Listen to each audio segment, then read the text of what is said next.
Hello, everyone. Welcome to today's short NSE webinar. I promise to keep it under 30 minutes because all of our time is valuable for work and for life and everything else. So thanks so much for being here. I'm David Holliday, Vice President of National Student Exchange, also the NSE Coordinator at the University of Minnesota, Twin Cities. Really good to see so many of you here today. Today's webinar, I'm going to share my screen, is focused on the NSE course approval process. And I do see many veterans in here. I love that you're here because maybe you're looking to refresh or revamp your process a little bit. We have some new folks in here too. And so I'm going to walk you through the general process and the information that's available on the NSE website. And then also I'm going to kind of bounce back and forth between my process at the University of Minnesota as well, that maybe you can glean something from that. So again, thanks so much for being here. Let's begin with the presentation.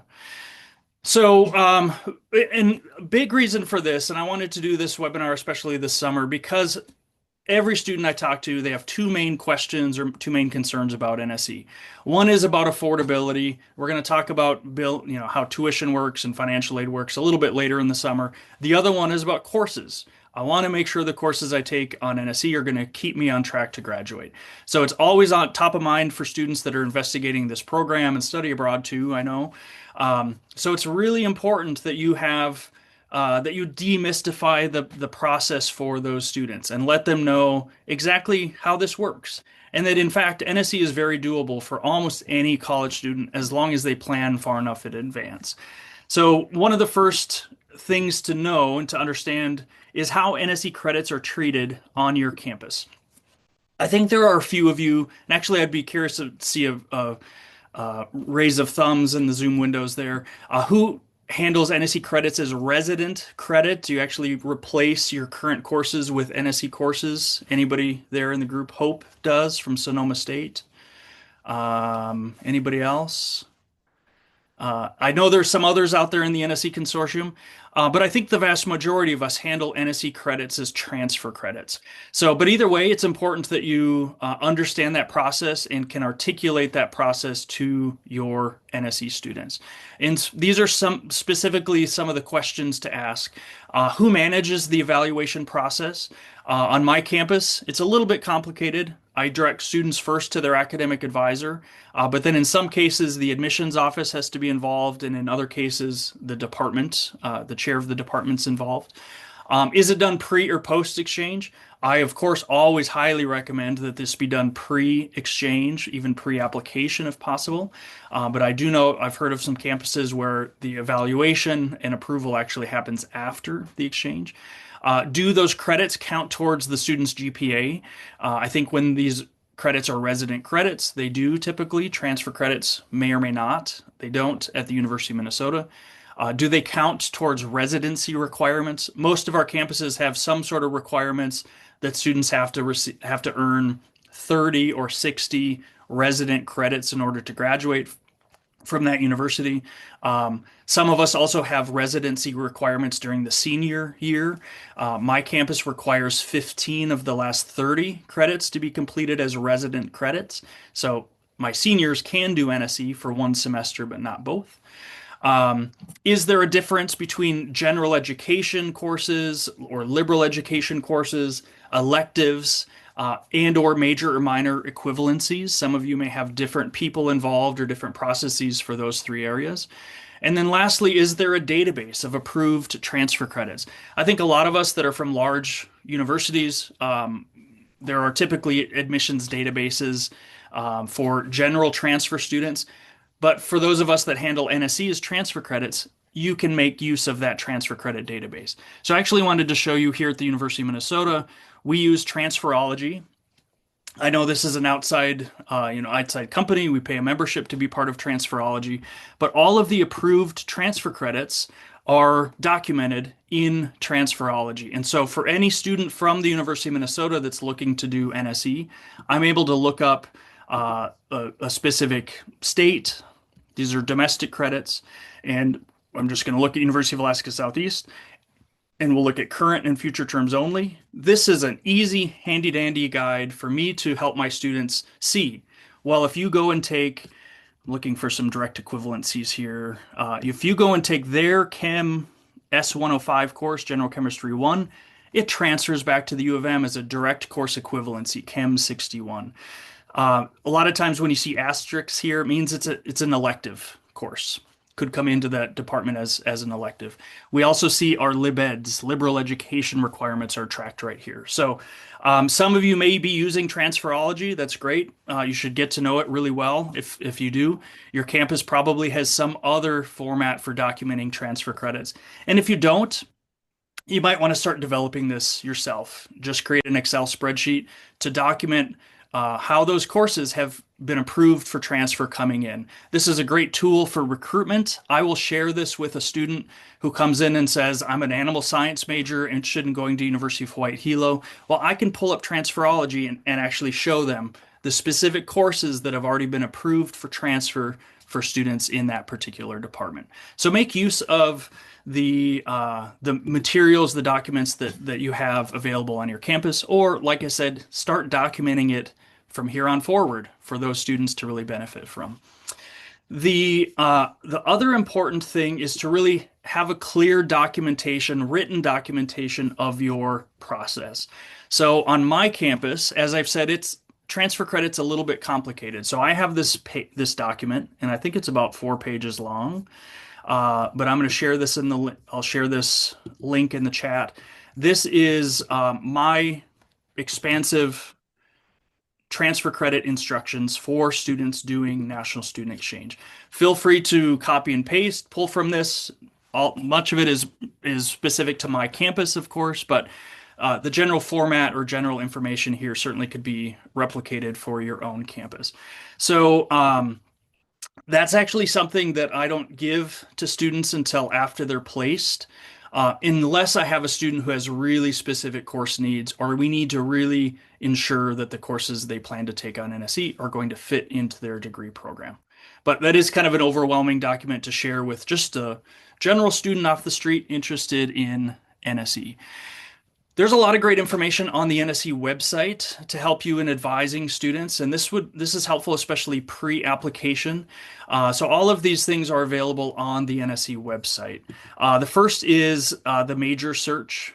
We also have a unique and notable section of the website. I'm gonna jump over here in a minute to show you all these things. And then on the specific campus profiles, you'll see a lot of information about the course catalog, course schedule, things like that. So just as a reminder, on the NSE website, we have a search by major, and this is actually, we've extended the language in other places to be program of study, since we have minors and all sorts of things listed here as well.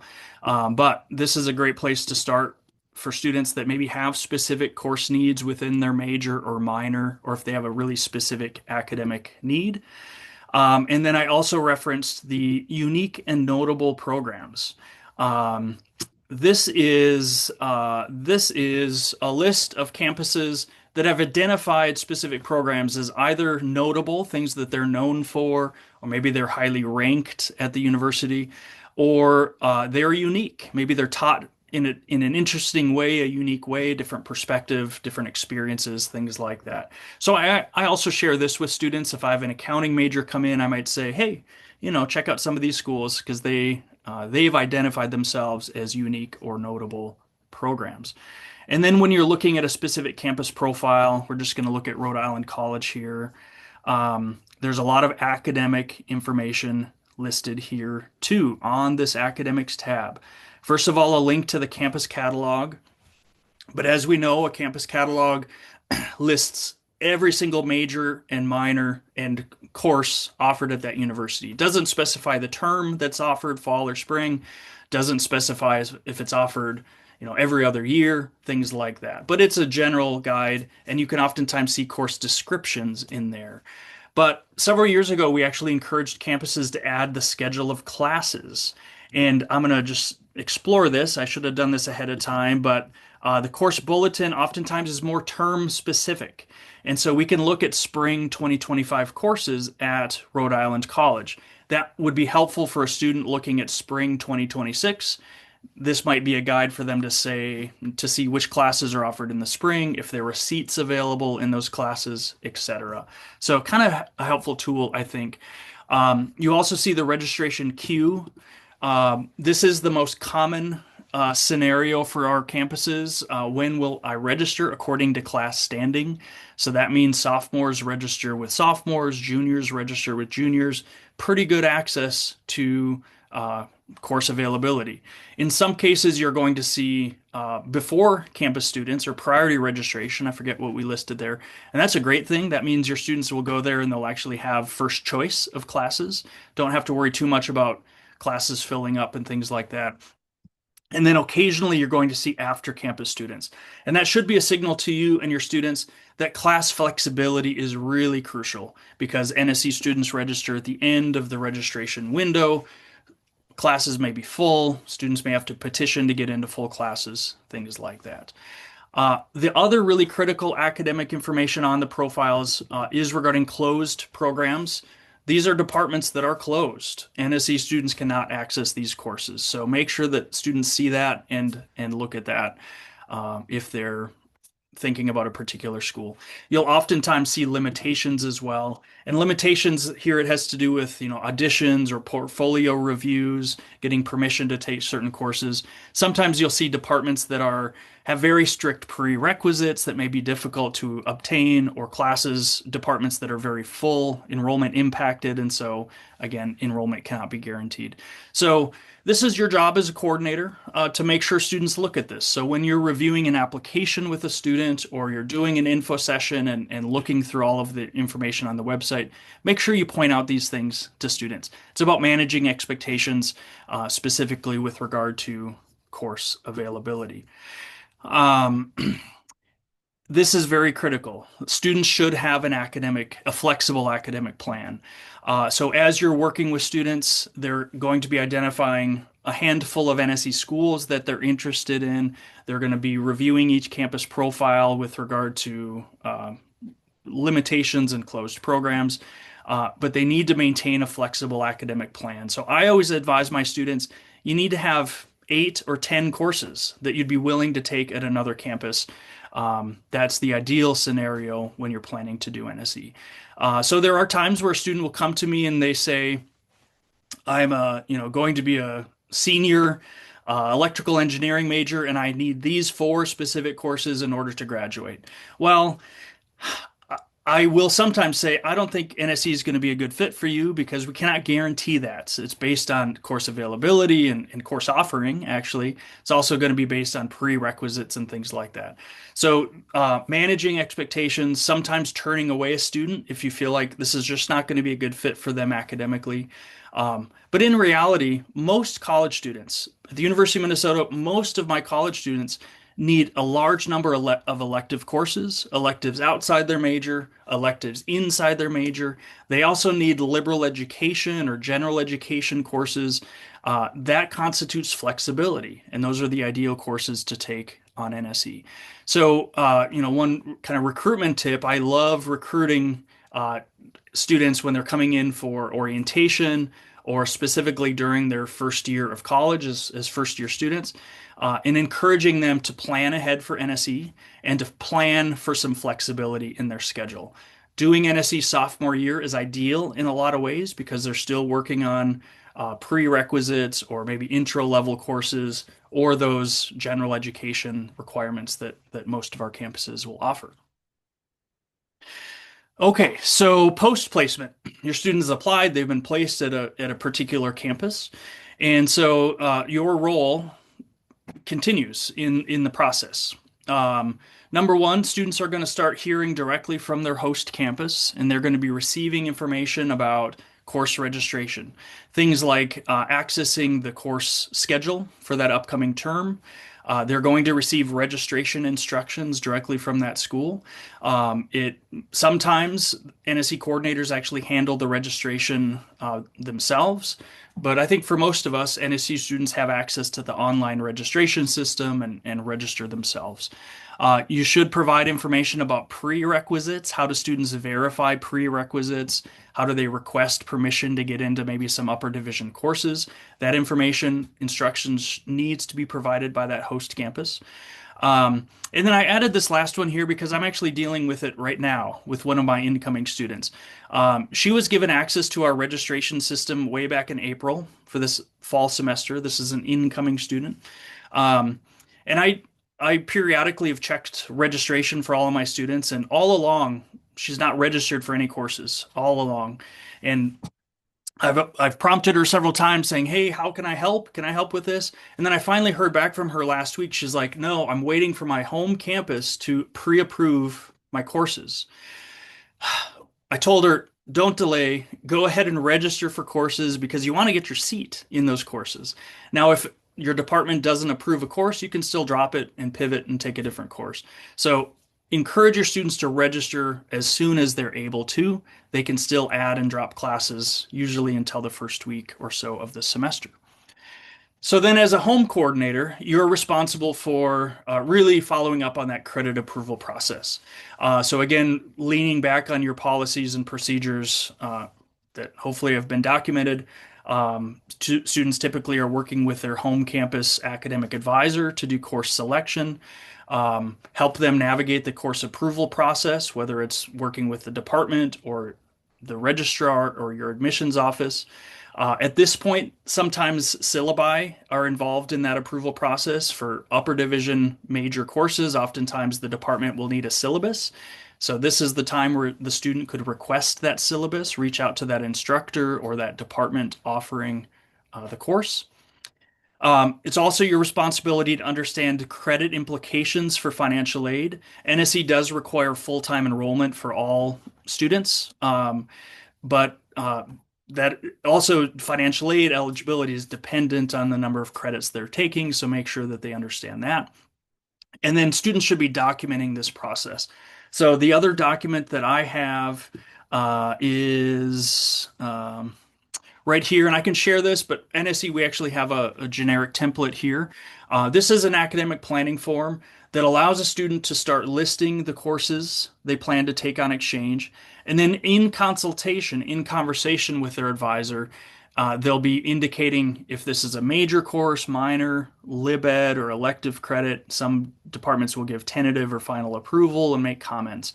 So I'm going to share, I'll follow up with the generic template that NSE provides if you don't have your own. But this documents the conversation that a student needs to be having with their academic advisors.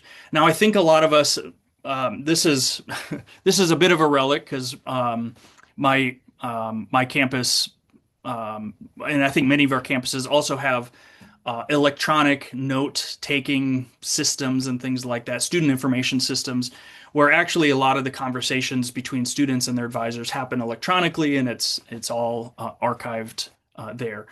So this is a paper version, especially for campuses that are not doing that. So having that document or some sort of process for students to communicate with advisors or with the relevant folks on campus to have courses ideally pre-approved. So document that process is going to be really critical. Now, student goes away on exchange, and the one thing I didn't mention in here is enrollment verification. So on the add drop deadline, the census date of your campus, typically the second or third week of the term, the host campus is responsible for verifying each student's enrollment. That means you look to see how many credits the student is taking, that they showed up, and you verify that enrollment. It goes back to the home institution. And that should sort of close the loop a little bit in terms of placeholder registration when the student's on NSE, disbursement and verification of financial aid, etc. I forgot that slide here in the middle. Post-exchange is the transcript.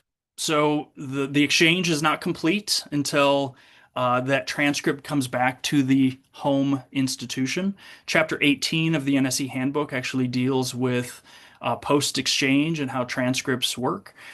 Students must request the transcript at the end of their exchange. Make sure that this is communicated to your students, both incoming and outgoing, that they are responsible for requesting that transcript. I think there are a couple of campuses that actually can request it on the student's behalf, but most of us cannot. I can't do anything with students' transcript. Um, so that is the time when a student needs to resolve any holds that they might have on their account. Some of us will withhold a transcript if you have an unpaid bill or some other hold on the record. So that is the student's responsibility to take care of. And then closing the loop on the credits. So you've had credits pre-approved.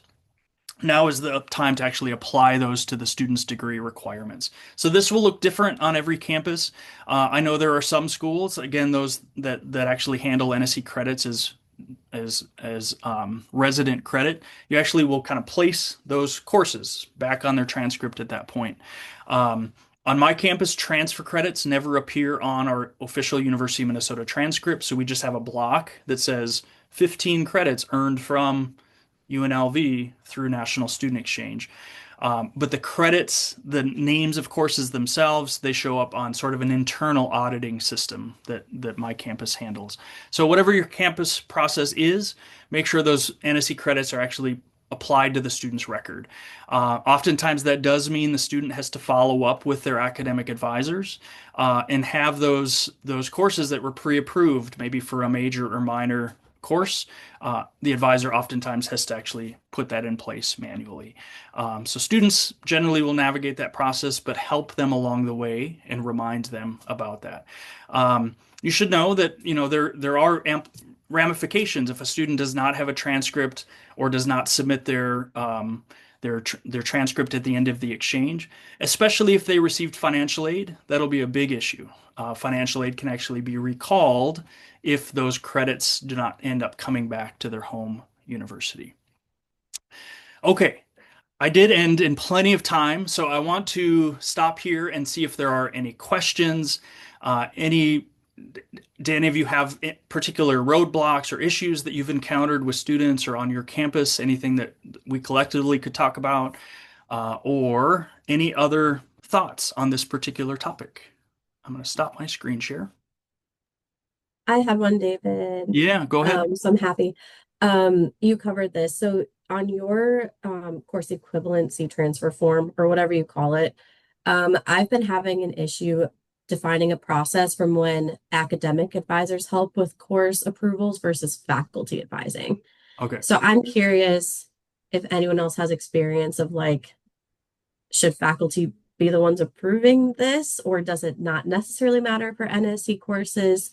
Because like academic advisors are more willing and able to work with my students versus faculty. So it's been an interesting process to figure Well, out. and especially then when summer comes around and faculty oftentimes are off on their own and advisors are still sitting in their office. So on my campus, it depends on the department. Some departments, especially if they have a senior established academic advisor, they have the authority to make some of those decisions about course equivalencies. But I know there are plenty others where the chair of the department or somebody that is in charge of kind of reviewing transfer credit in the department, sometimes that's a faculty member, handles that. So I think it probably depends on the campus. And then, like I said, on my campus, it depends on the department. Um, and so, yeah, getting to know your own campus. Kaylee, your campus is not huge, so you probably, it might be a little easier for you to get to know departments and the main players. But getting to know who's involved in that is really important. Thanks. Yeah. Anyone else? Do you have are are faculty reviewing courses approving, or are advisors able to do that? On my campus at UGA, we have, well, I work in study abroad, so we do a lot of course transferring. And so our office actually does like general equivalency, so like whatever type of course, and then like the level, and then the faculty, like usually the department head, if the student wants like a more specific transfer equivalency, like we'll just give them 4,000 level. But if they want like 4,100 or like a specific number, that's when the department head would give them like a more specific thing, and their academic advisor is just responsible for saying like where it will fit in their degree, like elective or major credit or whatever. Gotcha. Gotcha. Yeah, there's a lot of great chat in there. Allison, you referenced Course Program of Study, CPOS, verifying applicability of exchange courses. So I guess the CPOS is that a UH Manoa specific thing or term, or is that more widely known? I'm actually not familiar with that. It's something that we've been told our students need to get done in order for their financial aid to be released. Yeah. So we're currently working on our course approval form, and at our campus, it's the department chairs or designated official. It might be the undergrad advisor in that department who does the course equivalency. So their academic advisors can't do it. Yeah. We do have a transfer database that they can look things up, but what we're trying to figure out is we've been doing the course program of study for the NSC outbound students. Hmm. But just wondering if any other NSC campuses are doing that, or if their academic advisors in their universities are doing it for their NSC students. Yeah, and I'll be curious if anyone else chimes in here. So yes, I mean, credit transfer applicability is critical for financial aid purposes.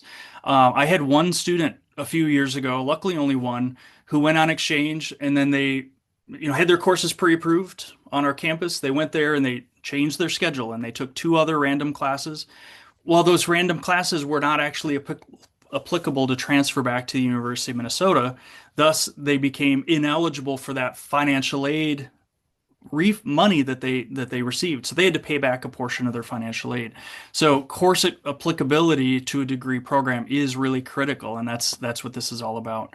Um, and I know I think um, uh, a lot of campuses are kind of tightening up that process specifically for financial aid purposes. I'm not a financial aid expert. I don't want to get into that at all. But that's why this topic is in fact critical because financial aid is reliant on those credits coming back. Um, and so also understanding, the add drop policies and W's on transcripts and things, how those all apply for students. W's are not an issue on my campus because it showed that the student attempted the course and still is eligible for financial aid. But understanding all of your campus policies in that regard would be important. Um, yeah, articulation page. Katie Davidson talks about professors. Yeah, yep. So, a couple of things on my campus that have been really helpful. So, for general transfer credits, electives essentially, my admissions office has told me they have a very liberal acceptance policy for general education courses or elective courses. And so, any course that's offered at another university, you all are accredited institutions, of course. Uh, Literally 99% of the courses you offer will transfer back to the U of M as general elective credit. Um, I can do the tentative approval on that. I do check in with my head of transfer admissions occasionally on some of those things, but that's an easy thing. Liberal education or general education, whatever the terminology you use, is also something that my campus, my admissions office says, hey, we're very flexible with this. We want students to have these experiences, go and take courses that are equivalent to our lib eds. They're likely going to be approved. So I do a lot of promotion of NSE again towards first year students going sophomore year to take these courses that are almost always guaranteed to transfer back and will really constitute flexibility. It is a little bit trickier and the conversation's a little bit longer for major and minor courses, especially kind of those upper division course equivalencies. So, but build relationships with those departments. I've been doing that with certain, I'll have a mechanical engineering student come to me and say, I really want to go to this particular school. Well, I'll get in touch with that department or with that advisor and say, hey, let's talk about when the student could go, which courses they could take on exchange, which ones are generally accepted as transfer credits. And it's helped me build relationships with departments across campus to really make this more accessible for students in some of those majors that it's hard to do NSE or it's especially hard to do study abroad. I know we're at time, so I'm going to stop the recording just so the recording doesn't go past 30 minutes.